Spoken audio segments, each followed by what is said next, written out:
كمال الوجود بذكر الإله وتصفو الحياة بنور هدى. السلام عليكم ورحمة الله وبركاته. وعليكم السلام ورحمة الله وبركاته. بسم الله الرحمن الرحيم. الحمد لله رب العالمين والعاقبة للمتقين ولا عدوان إلا على الظالمين، والصلاة والسلام على أشرف الأنبياء والمرسلين سيدنا ومولانا محمد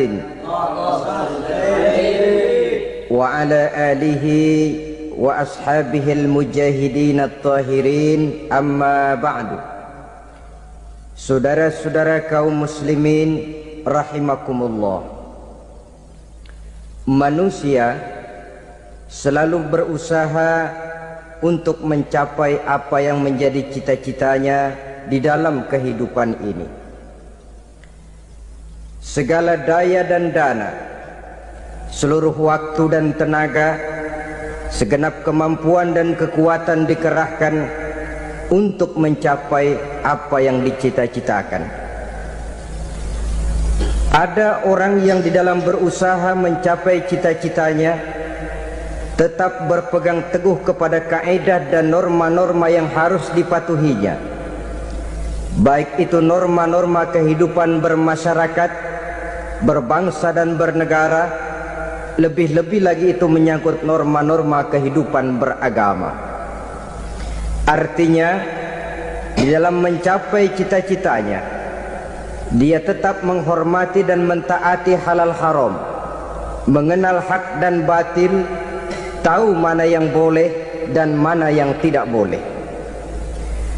Tetapi di lain pihak, tidak jarang, bahkan banyak sekali orang-orang yang di dalam usaha mencapai cita-citanya terjebak dalam prinsip menghalalkan segala macam cara untuk mencapai satu tujuan.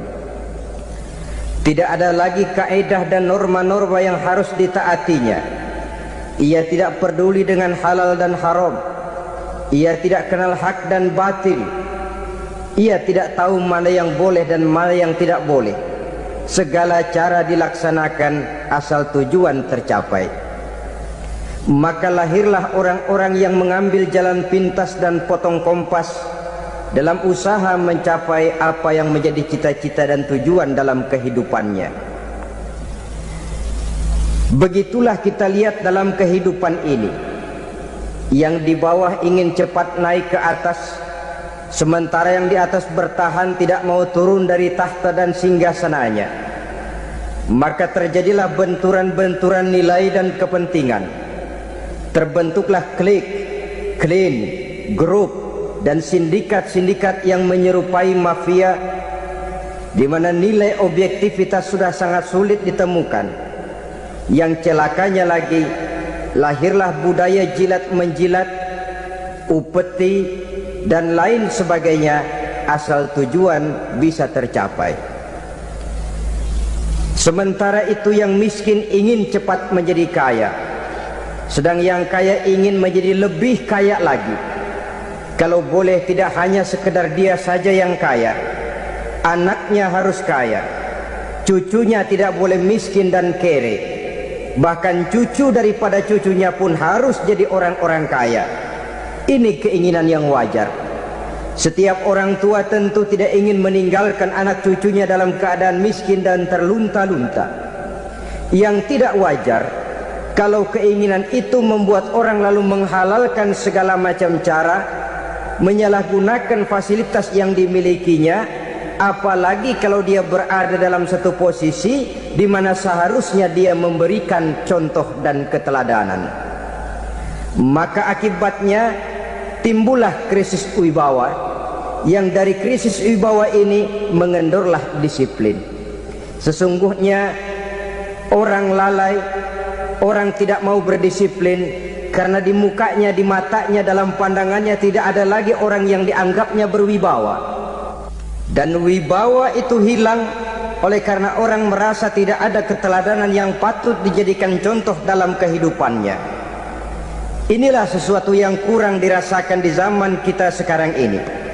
Bukan kurangnya teori, bukan kurangnya segala macam kaedah dan dalil, tetapi yang kita rasakan sekarang ini kurangnya contoh dan keteladanan dari orang-orang yang seharusnya memberikan contoh dan keteladanan itu.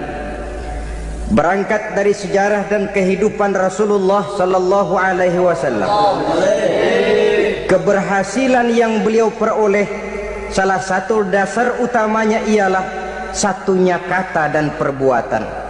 Tidak bermental ganda, tidak bermain minyak di atas air, tidak menggunting dalam lipatan.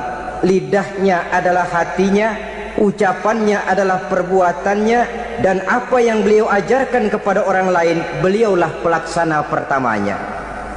Saudara-saudara kaum muslimin rahimakumullah, sementara itu pada sisi lain, yang miskin ingin cepat menjadi kaya, maka ia terjebak dalam prinsip tujuan menghalalkan cara apapun saja dilaksanakan asal dia bisa segera menjadi kaya. Maka salah satu jalan yang banyak dilaksanakan orang untuk mencapai kekayaan tanpa harus peras keringat dan banting tulang seperti umumnya orang adalah melalui satu jenis permainan yang umumnya kita kenal dengan nama judi. Ada dua bentuk dan pola daripada judi. Walaupun seiring dengan kemajuan ilmu pengetahuan dan teknologi canggih, peradaban manusia semakin tinggi, maka jenis macam judi yang dimainkan oleh manusia ikut-ikut menjadi canggih. Tetapi pada umumnya ada dua jenis macam judi itu. Pertama, ada judi yang dilakukan secara langsung, dalam arti seorang petaruh berhadapan dengan bandar atau orang berhadapan dengan orang. Dari judi yang dilaksanakan secara langsung ini, efek negatif yang segera bisa kita lihat dengan nyata, pertama, timbulnya rasa dendam dan permusuhan. Walaupun orang nampak duduk berhadap-hadapan, walaupun kelihatannya mereka tertawa satu sama lain, tapi yakinlah itu cuma sekedar kulit saja. Pikiran yang ada dalam benak tiap-tiap orang yang terlibat dalam perjudian tidak lain ialah bagaimana saya bisa mengalahkan lawan main saya. Akibatnya tentu bisa kita pastikan akan timbullah dendam dan permusuhan bagi yang kalah, akan timbullah rasa sombong dan menganggap remeh orang lain bagi yang menang. Yang kedua, lalainya orang kepada apa yang menjadi tanggung jawab dan kewajibannya. Orang bisa lupa kepada anak dan istri. Kalau kepada anak dan istri saja sudah bisa lupa, apalagi kepada yang lain, sebab anak dan istri memang merupakan bagian daripada kehidupan kita. Konon lagi saudara, konon lagi keluarga yang lain, anak istri saja bisa terlupakan oleh penyakit dan permainan yang bernama judi ini. Yang ketiga, hilangnya rasa sayang kepada harta. Harta yang didapatnya dengan peras keringat dan banting tulang, mungkin pergi pagi dan pulang sore. Setibanya dia di meja judi, apalagi uang tadi sudah bertukar dengan dalam bentuk koin, maka rasa sayang kepada harta itu tidak akan pernah ada lagi. Tetapi saudara-saudara, bagaimanapun juga, judi dalam artian langsung semacam ini hanya melibatkan orang-orang tertentu. Artinya selektif. Ada judi yang lebih berbahaya daripada jenis ini, perjudian massal. Taruhlah roulette dan kasino itu judi. Tetapi judi jenis roulette dan kasino ini bahayanya hanya untuk orang-orang tertentu yang memang sudah mapan, kelompok elit. Masa iya bocah angon di kampung main roulette? Apa ia yang tinggal di pinggir kali kenal kasino? Ya entahlah kalau kasino Prambos ya. Dari judi massal semacam ini lahirlah penyakit yang dinamakan tulul amal. Tulul amal, orang yang terlalu panjang angan-angan. Bukan tidak boleh orang bercita-cita, sebab cita-cita itu perlu. Katanya manusia tidak makan masih bisa hidup 1 bulan lebih. Manusia tidak minum masih bisa hidup 3 hari lebih. Tapi manusia tidak punya cita-cita 1 jam pun dia tidak akan bisa hidup. Karena faktor yang membuat kita bergairah menghadapi kehidupan, faktor yang mendorong kita untuk tetap berusaha dan tegar menghadapi resiko, karena adanya cita-cita di dalam kehidupan kita. Tetapi cita-cita tanpa direalisir dengan usaha, cita-cita yang tidak berangkat dari kemampuan yang ada, pada akhirnya hanya akan merupakan cita-cita yang mengawang, tidak akan terwujud dalam kenyataan, dan akan membentuk manusia menjadi orang yang tulul amal, panjang angan-angan, terlalu muluk keinginan, tidak berangkat dari kemampuan dan kesanggupan yang ada pada dirinya sendiri. Maka penyakit inilah yang telah menghasilkan dan melahirkan penghayal-penghayal kelas berat, tukang-tukang ngelamun kelas tinggi yang hidup di angkasa luar. Dan sejarah belum pernah mencatat ada orang menjadi kaya karena judi, itu belum pernah. Saudara lihat saja orang kaya yang namanya Adnan Khashoggi, orang kaya yang namanya Henry Ford, orang kaya yang namanya Aristotle Onassis, orang kaya yang namanya David Rockefeller. Itu seluruhnya menjadi kaya bukan karena mereka terlibat dalam perjudian, tapi karena kerja keras, peras keringat, banting tulang. Dan itu dimulai sejak mereka masih remaja. Sehingga memang ada pepatah, ini baik sekali saya kira. Berpikirlah kamu di waktu pagi, bekerjalah kamu di waktu siang, makanlah di waktu sore, dan tidurlah di waktu malam.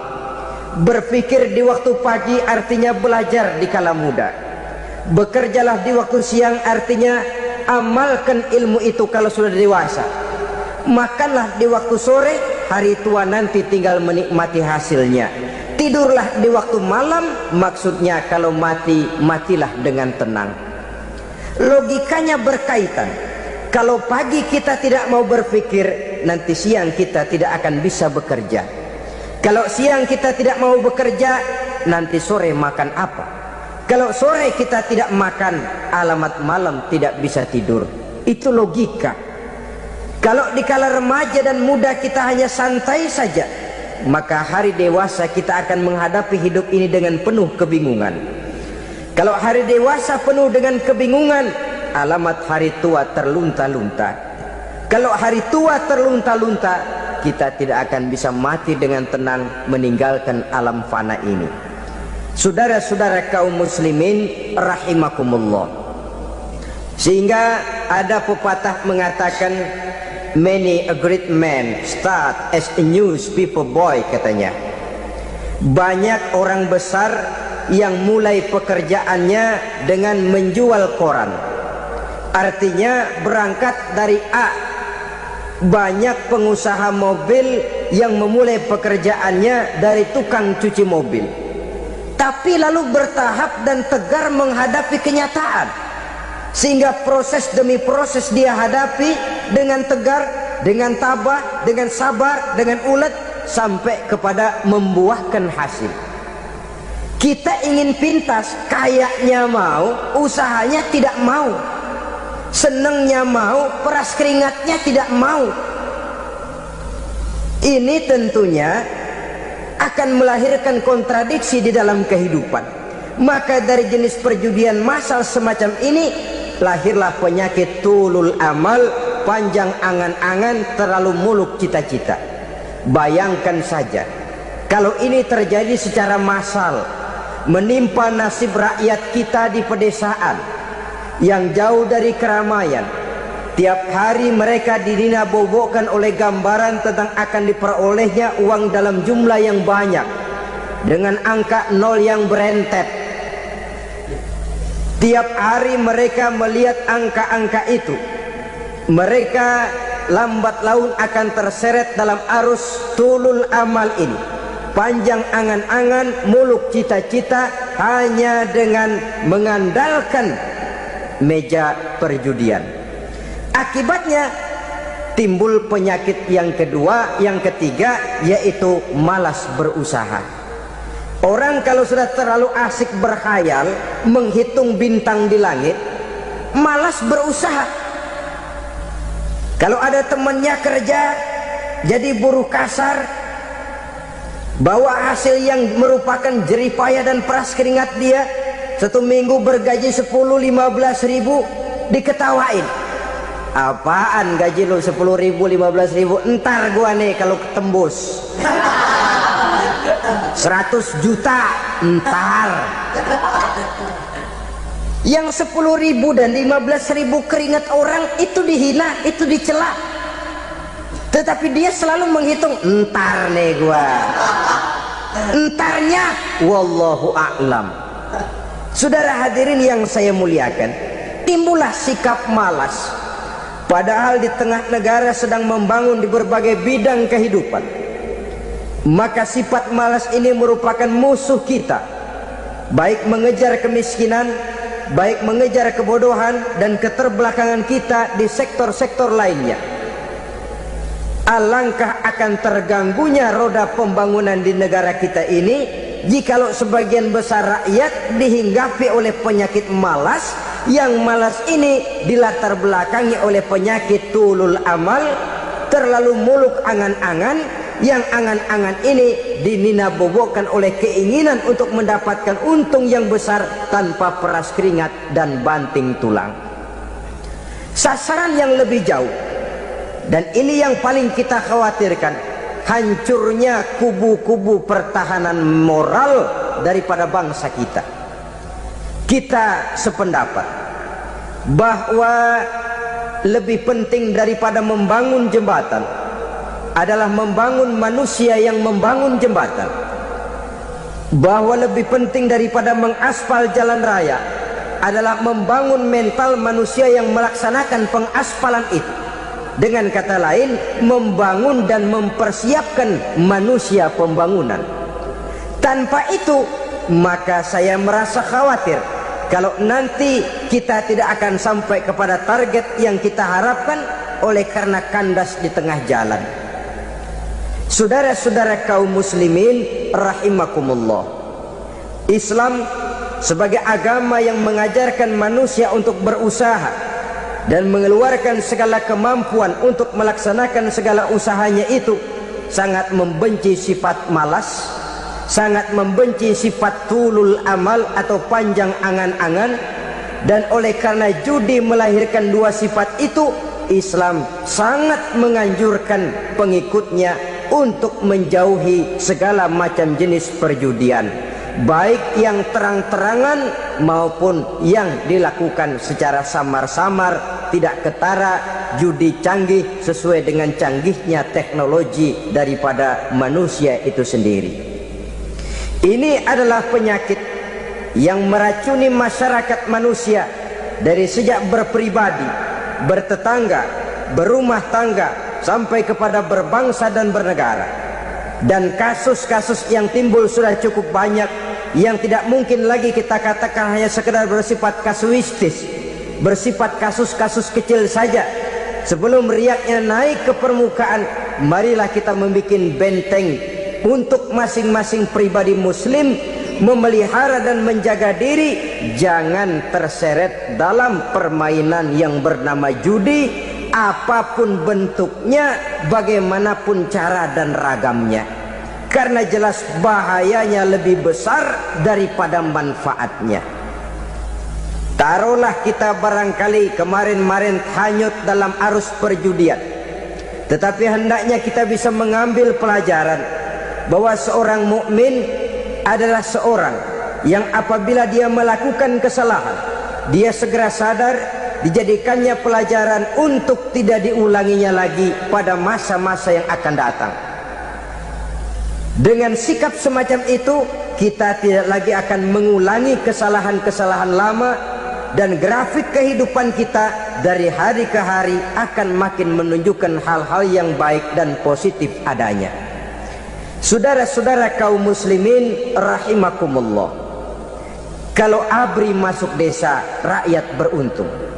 Kalau jaksa masuk desa, rakyat bahagia. Kalau koran masuk desa, rakyat ikut jadi cerdas.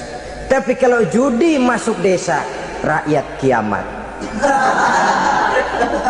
Pembangunan akan terbengkalai, roda perekonomian akan lesu. Karena mestinya orang membelanjakan uang untuk sesuatu yang dia perlukan, akhirnya dia belanjakan untuk sesuatu yang dia tidak perlukan, karena gambaran, khayalan akan mendapat keuntungan yang jauh lebih besar lagi. Padahal istilah orang-orang tua kita dulu, lebih baik makan singkong betulan daripada makan roti ngimpi. Artinya uang yang 1.000-2.000 rupiah itu lebih baik dibelikan beras, dimasak, makan bersama anak dan istri, terasa nikmat dan halalnya, ketimbang beli kertas lalu ngelamun, menghayal, menghitung yang bukan-bukan. Itu